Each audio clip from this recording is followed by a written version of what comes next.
గుంటూరు నుండి మధ్యప్రదేశ్కు తరలిస్తున్న 25 టన్నుల రేషన్ బియ్యాన్ని పక్కా సమాచారంతో ఇబ్రహీంపట్నం సీఐ ముత్యాల సత్యనారాయణ సీజ్ చేయడం జరిగింది.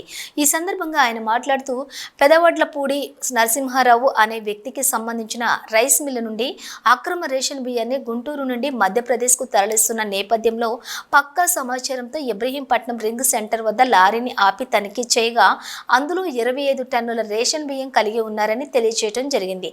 అదేవిధంగా పేదల రేషన్ బియ్యాన్ని పక్కదారి పట్టిస్తున్న వ్యక్తులపై ప్రత్యేక నిఘా ఏర్పాటు చేసి చట్టపరమైన చర్యలు తీసుకుంటున్నామని తెలియజేశారు.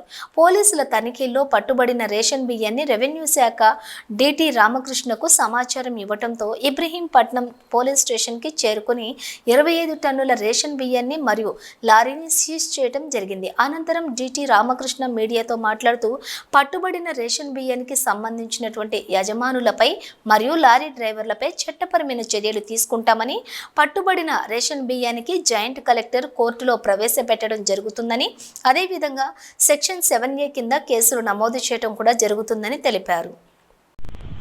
ఈరోజు మనకి వచ్చిన సమాచారం మేరకు ఇబ్రహీంపట్నం రింగ్ దగ్గరలో వెహికల్ చెకింగ్ చేస్తుండగా మనకి ఒక లారీ అనుమానాస్పదంగా పట్టుకోవడం జరిగింది. దానిలో పీడిఎస్ రేషన్ ఉందని మనకి సమాచారం ఉంది. అది వెరిఫై చేయగా అది భాగంగా మనకి గుంటూరు జిల్లా పెదవడ్లపూడి నుంచి మధ్యప్రదేశ్ వెళ్తుంది.